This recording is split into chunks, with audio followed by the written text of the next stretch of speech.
Hi guys, I'm Siddha Vijayanan. I'm married in this channel called that and do today's Sunday, so it's Philosophy Sunday. So this is my second shot taking this video. Yesterday I did for say 2 days I probably didn't upload any everyday progress video. I'm really sorry for it. Trying to maintain the consistency. I was applying for Y Combinator. Okay, application was really intensive. I need to think a lot about it because I only get one chance of applying every 6 months, so I have to make the best of the opportunities. So I applied to Y Combinator and did a lot of outreach for the past 2 days. That's basically happened my past 2 days. But today I'm here gonna talk about the philosophic concept solitude. Why solitude is necessary for everybody? How solitude is first philosophical?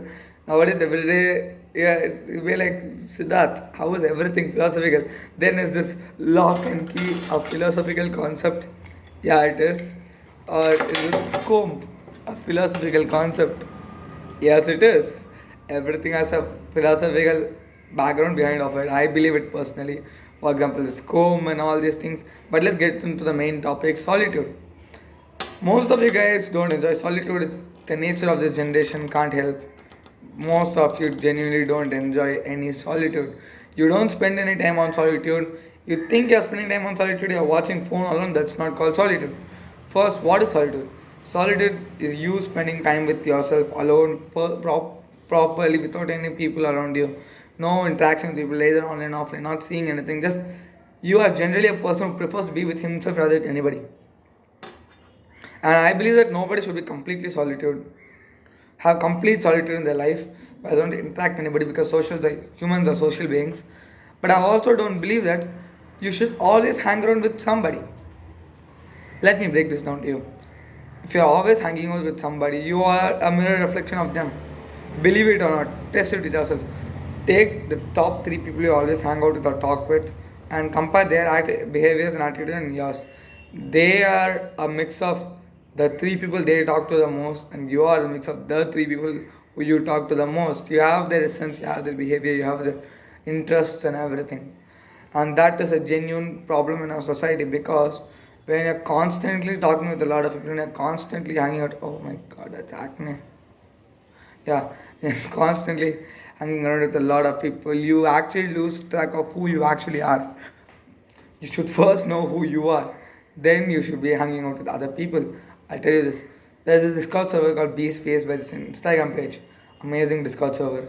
Honestly, shout out to them. I met a guy, I'm not going to name who, you can, if you're joining the server, you can check him out. He was in a very toxic place in life, and I just told him have some solitude. And that turned out to be a big deal because solitude is something so underrated but also makes a huge impact in your life. Also, tuition in like 5 minutes, I'm gonna take this fast. So, solitude is something important. How is solitude a philosophical concept? Because all the top philosophers, take anybody, all of them enjoyed solitude. When you are incapable of spending time with yourself, when you find yourself boring to spend time with, how do you expect others to be with you? Answer this. When there's this cup of tea which tastes horrible, which you can itself not have, which you made, you expect others to drink it? Obviously not. There's the same thing with your life. You should enjoy being with yourself, enjoy your own company and your own entertainment first before searching it outside.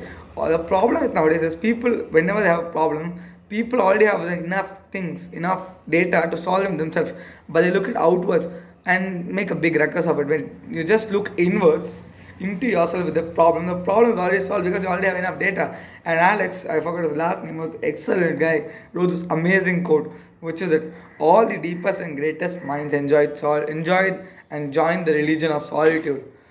That says it all. Albert Einstein, you would have read this, if you could have read this book, Deep Work, I genuinely recommend you read it. It says that J.K. Rowling locked herself in a room before writing Harry Potter.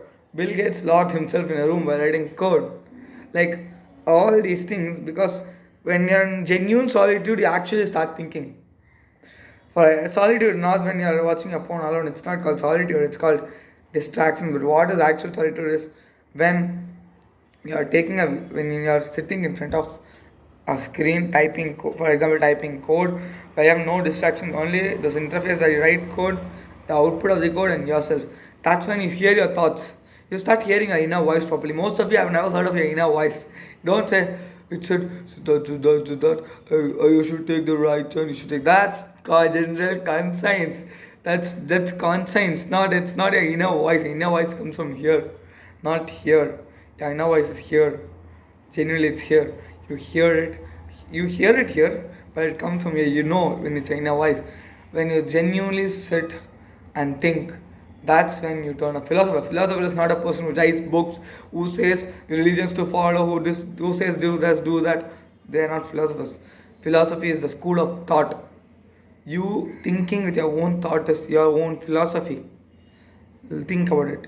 You thinking about your own thoughts or you listening to your own thoughts is actually philosophy. Marcus Aurelius, one of the greatest Roman emperors of our time, who wrote one of the oldest books, which is Meditations, amazing book. I read it page to page like twice at this point, but I have not really understood the book enough. Maybe I don't have the wisdom to understand it, but still, that emperor, Mr. Aurelius, enjoyed spending time in solitude. What he did was, it's the meditation book is not actually a book he wrote. It's actually his personal journal which he wrote alone at night, thinking about what he has done mistakes. That's listening to his own thought. That's philosophy. Seneca, Diogenes, all these great philosophers, Indian philosophers like Chanakya, all these people, most of the time spent when they came up with problem solutions or when they actually found something mind blowing, all of them were in solitude, guys. Solitude. So what is the conclusion of this thing?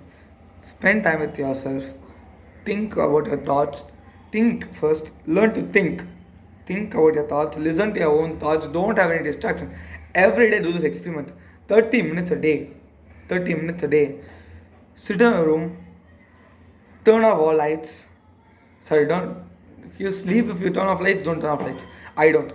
So turn off all lights and just sit and think. You will feel alive, more alive than you've ever felt.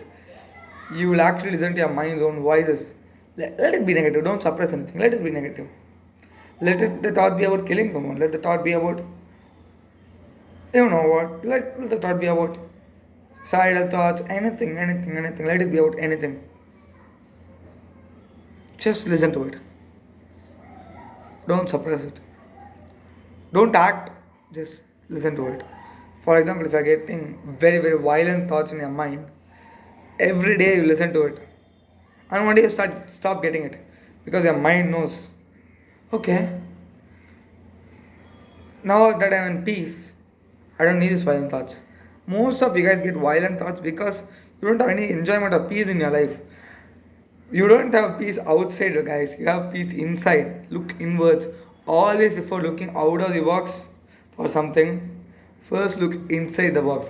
If you don't find it inside the box, you start looking outside the box. People say start thinking outside the box. No. First start thinking inside the box. What are the already written solutions? What am I actually thinking? Is this proper or not? Is this categorizable or not? Then you start thinking outwards. At this point, genuinely what I think is basically how my day goes and what, like, I think of even the minute details of the day. Okay, today this person spoke this to me. What was the intent behind it? It's not about overthinking. Overthinking is actually good. This is not overthinking. It's just you resonating on your day and finding where you have made mistakes and correcting it. And that's not overthinking. That's proper thinking. Overthinking is this term quoted by geeks or nerds or people who are mentally ill who cannot control their own thoughts. It's like overthinking is when you cannot control the thoughts. You thinking about your day is not overthinking. It's you controllingly checking through each frame of your day to find mistakes and correct it. And that's how you become the best version of yourself. So this has been a very long Philosophy Sunday video. Thank you for watching. See you in the next video. Goodbye. Peace out.